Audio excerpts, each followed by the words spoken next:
예, 할렐루야. 오늘 수요 강의, 창세기 강의 12번째 시간입니다. 오늘은 서로 주는 베풀이란 제목으로 창세기 2장 20절에서 25절의 말씀을 증거하도록 하겠습니다. 지난주는 최초의 부부의, 즉 남자와 여자가 어떻게 창조되었는가와 배필의 의미와 역할에 대해 증거하였습니다. 본질적으로 부부는 서로 돕는 배필입니다. 서로의 불완전함과 부족함을 채우는 사람들입니다. 서로의 행복을 위해 존재하는 사람들이지요.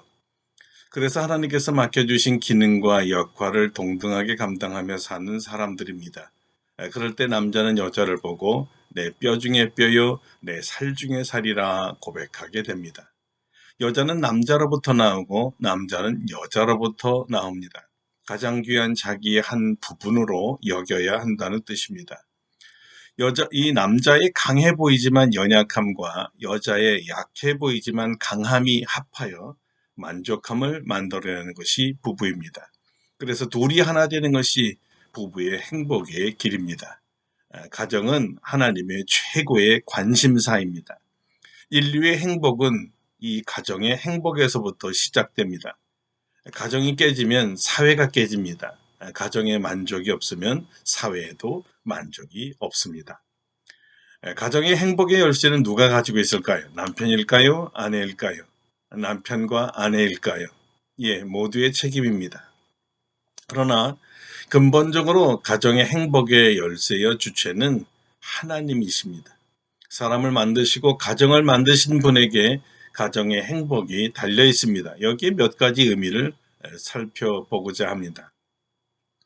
가정의 행복이 하나님께 달려있다고 믿으면 하나님을 절대적으로 의지해야 가정이 행복하다는 것은 자연스럽고 당연한 것 아니겠습니까? 하나님께서 남자에게 여자를 이끌어 주셨습니다.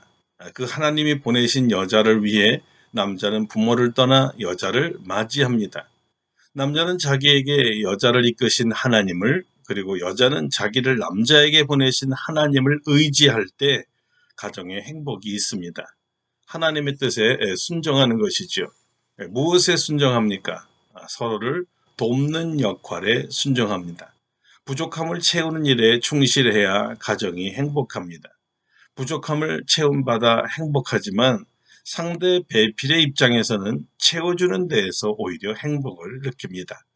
배필에게 받아서 누리는 행복도 좋지만 배필을 채워주어서 느끼는 행복도 대단합니다. 받는 것과 주는 것, 어떤 것이 기쁠까요? 주님께서 이 답을 주셨습니다. 그런데 이 말은 나중에 사도 바울에 의해 인용되었습니다. 사도행전 20장 35절입니다. 범사에 여러분에게 모본을 보여준 것 같이 수고하여 약한 사람들을 돕고 또 주님께서 친히 말씀하신 바 주는 것이 받는 것보다 복이 있다 하심을 기억하여야 할지니라. 이 주님의 말씀에 의하면 자기 배필에게 채워주는 기쁨, 배필의 필요를 채워주어 배필에게 만족을 주는 사람이 가지는 기쁨이 더 복되고 더 큽니다. 다시 말해 예수님의 말씀에 따르면 받는 자보다 주는 자가 더 행복하다는 말입니다.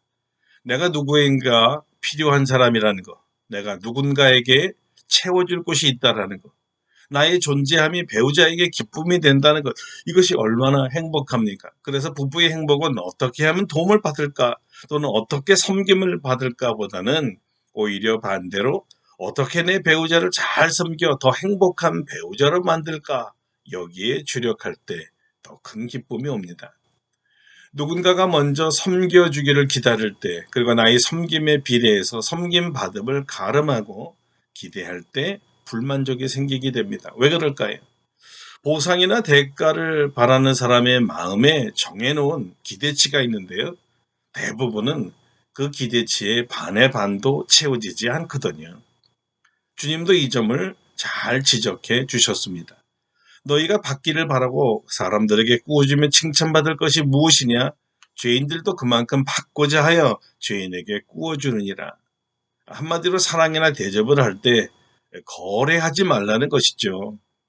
사랑의 나눔은 보상 없이 희생이 되더라도 주는 행위 자체가 기쁜 것이거든요. 받는 것보다는 주는 것에 관심을 더 갖고 자신의 행복보다는 배우자의 행복에 더 큰 관심을 가질 때 이 부부가 행복한 것입니다. 물론 부부관계에서 일어난 일은 아니지만 주는 것이 받는 것보다 더 행복하다는 것을 깨닫게 해주는 아주 따뜻하고 부근한 이야기 하나를 들려드리고자 합니다. 어느 청년이 집 앞에서 자전거를 열심히 닦고 있었습니다. 그때 지나가다 한 소년이 발걸음을 멈추고 그 곁에서 계속 호기심 어린 눈으로 구경하고 있는 것이었습니다. 소년은 눈이 번쩍번쩍 나는 자전거가 몹시 부러운 듯 청년에게 물어봤습니다. 아저씨, 이 자전거 꽤 비싸게 주고 사셨지요? 그러자 청년이 대답했습니다. 아니야, 내가 산 게 아니라 우리 형이 사줬어. 그래요? 소년은 매우 부드러운 소리로 대꾸하였습니다. 청년은 자전거를 닦으면서 이 소년은 틀림없이 나도 자전거를 사주는 형이 있으면 얼마나 좋을까 이렇게 생각하고 있을 것이라고 생각했습니다. 나에겐 이런 형이 있으니 자신은 정말 행복하다고 기쁨을 감추지 못하기도 했지요. 그래서 청년은 소년에게 이렇게 다시 물었습니다. 너도 이런 자전거를 갖고 싶지? 그러자 소년은 이렇게 대답을 하는 것이었습니다. 아니요. 나도 동생에게 자전거를 사주는 그런 형이 되고 싶어요. 우리 집엔 심장이 약한 동생이 있는데 그 애는 조금만 뛰어도 숨을 헐떡이거든요.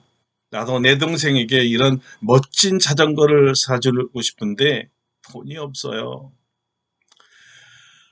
정말 소년의 생각은요. 청년의 짐작과는 전혀 딴판이었습니다. 그 소년은 보통 사람들과 다른 목표를 가지고 있었던 것입니다. 많은 사람들이 자전거를 받는 소원을 가지고 살아가는 데 반해서 그 소년은 자전거를 주는 소원을 가지고 살았던 것입니다. 보세요. 우리 주위에는요, 늘 도움받는 동생이 되고픈 사람이 있고요. 늘 도움을 주는 형님이 되고픈 사람이 있습니다. 더 많이 받지 못했다고 불평하는 사람이 있고요. 더 주지 못해서 미안하다고 늘 안타까워하는 사람이 있습니다. 자, 예수님의 말씀이 옳지요? 주는 자가 받는 자보다 복이 있습니다. 특별히 부부 사이의 이 말씀은 절대적으로 옳습니다. 물론 부모 자식 간이나 주 안에서 형제 자매들도 마찬가지죠. 예수님은 원수에게까지라고 하신 것도 기억해 두세요. 주십시오. 많이 주십시오. 후히 주세요. 아낌없이 주세요. 그리고 나서 그 대가를 바라지 마세요. 주는 것에만 행복하십시오. 그러면 여러분에게는 주님께서 대신 채워줄 것입니다. 주님의 약속이거든요. 주라 그리하면 너희에게 줄 것이니 곧 후히 되어 누르고 흔들어 넘치도록 하여 너희에게 안겨주리라. 자, 이 부부 행복의 열쇠가 하나님에게 있다고 말했습니다. 부부의 섬김과 채움은 먼저 자신이 하나님으로부터 채움을 받아야만 합니다. 하나님께 은혜를 받고 사랑을 받고 존귀함을 받는 사람은 하나님이 자신을 채워주신 만족만큼 자기 베풀에게 돌려줄 수 있기 때문입니다. 이것이 주는 자가 더 복된 삶의 원리입니다. 그래서 주님은 내가 너를 사랑한 것 같이 라는 귀한 사랑의 힌트를 주시기도 했습니다. 하나님께서 아담을 지시고 아주 심히 좋아하신 것처럼 동산에서 모든 생물을 다스릴 능력과 지혜를 아담에게 주신 것처럼 모든 생물에게 이름을 지어줄 수 있는 지혜와 창조력을 주신 것처럼 하나님께서 사람을 만물 중에 가장 으뜸되게 세우시고 인정하시고 맡기시고 좋아하신 것처럼 아담도 자기 아내에게 베풀 수 있었던 것입니다. 무슨 말입니까? 사랑 받아본 사람이 사랑합니다. 사랑 받아본 사람이 사랑합니다. 귀하게 사랑받았기에 귀한 사랑 베풀 수 있습니다. 헌신적인 사랑을 받은 아담은 아내를 헌신적으로 사랑합니다. 모든 것을 다 받은 풍부하고 풍성한 사랑에게 자기 가진 것을 다 줄 수 있는 풍성한 사랑을 줄 수가 있습니다. 나중에는 예수님께서 우리를 구원하시기 위해 자기 목숨을 대속물로 주신 것처럼 아내를 위해 생명을 다해 사랑할 수 있게 되지요. 그래서 에베소에서 바울은 이렇게 말했습니다. 남편들아 아내 사랑하기를 그리스도께서 교회를 사랑하시고 그 교회를 위하여 자신을 주심 같이 하라. 사랑은 부메랑과 같습니다. 받은 만큼 되돌아오는 거예요. 신앙인은 하나님께 받은 사랑만큼 하나님이 보내주신 자기 배필을 사랑할 수가 있습니다. 그렇다면 어디서 또는 어떻게 하나님의 사랑을 확인하고 받을 수 있을까요? 남자와 여자 모두 창조의 목적을 받으면 사랑받음과 사랑 부어줌, 그리고 서로를 채워줘서 서로를 행복하게 만들 수 있는 원리가 있습니다. 무엇일까요? 하나님을 예배하는 가정이 되어야 합니다. 남편과 아내가 각각 하나님을 예배하는 사람, 하나님과 각각 친밀하게 교제를 가지고 사귐을 갖는 사람, 하나님의 사랑을 늘 느끼고 나누는 이러한 각자가 모이면 부부는 행복한 거예요. 남편의 삶의 제일 목적이 하나님을 예배하는 것이며 아내의 삶의 제일 목적 또한 하나님을 예배하는 것이라면 그 가정은 당연히 행복합니다. 이것이 가정의 행복의 열쇠가 하나님이란 말입니다. 무엇이든지 하나님께 물어보는 남편과 아내, 그리고 하나님 말씀에 무엇이든지 순종하는 삶의 원칙을 세우는 가정은 행복합니다. 한마디로 예배 드리는 가정은 행복합니다. 남편과 아내 사이에 하나님께서 계시면 행복합니다. 하나님 앞에서 떳떳한 남편과 아내는 서로에 대해서도 떳떳합니다. 부끄러운 것이 없습니다. 이 떳떳함은 단지 영적이나 정서적인 관계에서만 적용되는 것이 아닙니다. 육체적인 관계에서도 부끄러움이 없습니다. 서로에 대해 숨김이 없음을 말해줍니다. 감춘 것이 없음을 말하는 것이죠. 속이는 것이 없습니다. 남편 이전에 하나님이 눈앞에 보이는 사람, 아내 이전에 하나님이 보이는 사람이기에 서로에 대해 투명합니다. 부부 이외의 다른 이성에 대해 떳떳합니다. 순결합니다. 부끄러움이 없습니다. 그러니까 행복합니다. 부부 사이에 비밀이 없어야 됩니다. 누구에게 비밀이 있을까요? 믿지 못한 사람입니다. 부부는 서로를 가장 신뢰하는 사람들 간의 결합이며 한 몸됨입니다. 10대에는 비밀을 간직하는 시간입니다. 누구에게도 자신의 비밀을 말하고 싶지는 않습니다. 친구에게도 말하기 어렵습니다. 부모님에게 절대 말할 수 없는 비밀이 있지요. 이 시기에는 비밀을 캐어내서도 안 됩니다. 지키고 싶어하는 시간이기 때문입니다. 그러다가 성장하면 비밀을 나눌 수 있는 사람을 찾기 시작합니다. 비밀을 간직해 줄 수 있는 사람 말이죠. 누굴까요? 돕는 배필입니다. 비밀은 답답함을 가지고 있습니다. 그래서 이 비밀을 누군가에게 시원하게 털어놓고 싶은 것이죠. 그 비밀을 들어주고 지켜줄 수 있는 사람만 있으면 얼마나 좋겠습니까? 이런 면에서 배필은 비밀을 들어주고 간직해서 배우자를 지켜주고 안심시켜주고 마음을 시원하게 해주는 제일 좋은 친구입니다. 남편을 친구로, 아내를 친구로 삼는 사람이 행복해요. 친구가 아니면 결코 마음을 열기 쉽지 않을 것입니다.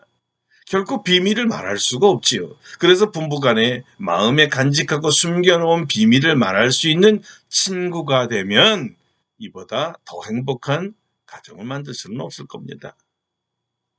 누가 이렇게 할 수 있겠어요? 하나님이 가정 행복의 열쇠임을 믿고 하나님을 예배하는 자입니다. 부부는 하나님께서 짝지어 주심을 믿는 자입니다. 늘 베풀 이전에 하나님이 보이거든요. 남편을 신뢰하여 비밀을 나눌 수 있는 친구로, 아내를 신뢰하여 비밀을 나눌 수 있는 친구로 만들어 보십시오. 들은 비밀을 꼭 지켜주십시오. 둘만의 비밀이 세상에 노출되면 더 이상 친구가 되지 못합니다. 친구가 되지 못하면 더 이상 마음의 비밀을 나눌 수가 없습니다. 숨겨지고 감춰진 이야기들이 이 부부 사이에 끼게 되면 그만큼 멀어지게 됩니다. 서로를 친구로 만들어야 합니다. 행복한 가정이 될 것입니다. 자, 오늘 이 말씀을 들은 모든 분들의 가정이 하나님을 예배함으로써 하나님으로부터 은혜와 사랑과 축복을 듬뿍 받으시고 서로의 배필들에게는 아낌없이 후하게 그리고 대가를 바라지 않고 줌으로써 친구 같은 배필을 행복하게 만드시는 복된 가정이 되기를 주님의 이름으로 간절히 축원합니다. 기도하겠습니다. 거룩하신 하나님, 우리에게 사랑하는 아내를 주시고 사랑하는 남편을 주셨습니다. 하나님이 이끄시고 하나님이 주례해 주신 겁니다. 하나님을 믿는 두 부부가 하나님을 예배할 때 받는 것보다는 주는 것을 더 행복으로 여기며 자신의 행복보다는 배우자의 행복을 더 중요하게 생각하며 서로에게 마음을 열고 비밀을 없애고 가장 가까운 친구로 살 수가 있습니다. 받기보다는 주는 것에 더 주력하여 어떻게 하면 사랑하는 배우자를 행복하게 만들까를 생각할 때 위로부터 100배, 1000배로 하나님께서 우리에게 대신 채워줄 줄로 믿습니다. 하나님을 경외하여 예배드리는 가정들이 되어 하나님으로부터 은혜와 사랑과 축복을 듬뿍 받고 그 사랑을 배우자에게 마음껏 부어줄 수 있는 배우자들이 될 수 있도록 축복하여 주시옵소서. 그 가정이 주님이 다스리는 천국이 될 줄로 믿습니다. 우리 모든 가정들이 주님이 다스리는 천국과 같은 가정 되도록 축복하여 주옵소서. 예수님의 이름으로 기도드립니다. 아멘. 예, 사랑하는 우리 성도 여러분, 오늘도 말씀을 마치겠습니다. 여러분의 가정들이 서로 부부간에 친구 되시고 아낌없이 서로 베풀고 주시기만 하셔서 상대장 배우자를 행복하게 만드는 가정들 되기를 축원합니다. 이 모습을 자녀들이 본받고 그대로 따라하여 대대로 하나님을 경외하여 예배하는 행복한 가정들이 되시기를 기도하기를 바랍니다. 예, 이번 주 25일서부터 우리 루프탑 선교 훈련 과정 12주가 시작됩니다. 데니스 목사님의 강의로 약 50여 명의 세계 각국의 개척자들, 파이오니어들이 수강하여 훈련받고 각 나라에 이제 본격적으로 이 훈련을 실시해서 많은 사람들에게 제자 만드는 제자를 만드는 일을 이제 곧 시작하려고 합니다. 마무리 번역 사역과 또 활동과 이 사역에 기름 부어달라고 우리 성도 여러분 열심히 기도해 주시길 바랍니다. 이 코로나 시대에 더욱더 주님을 의지하여 예수님의 보혈로 여러분 심령과 모든 육체가 씻김받아 건강하시고 늘 행복하고 승리하는 여러분 되도록 다 같이 기도해 주시길 바랍니다. 또 2주 후에 우리 창립 2주년을 맞이하여 장로 장립식 임직식이 있습니다. 큰 은혜가 내려오는 예배게 되어달라고 또한 기도해 주시기를 바랍니다. 예, 성도 여러분 그럼 승리하시고요. 주일날 뵙도록 하겠습니다. 감사합니다.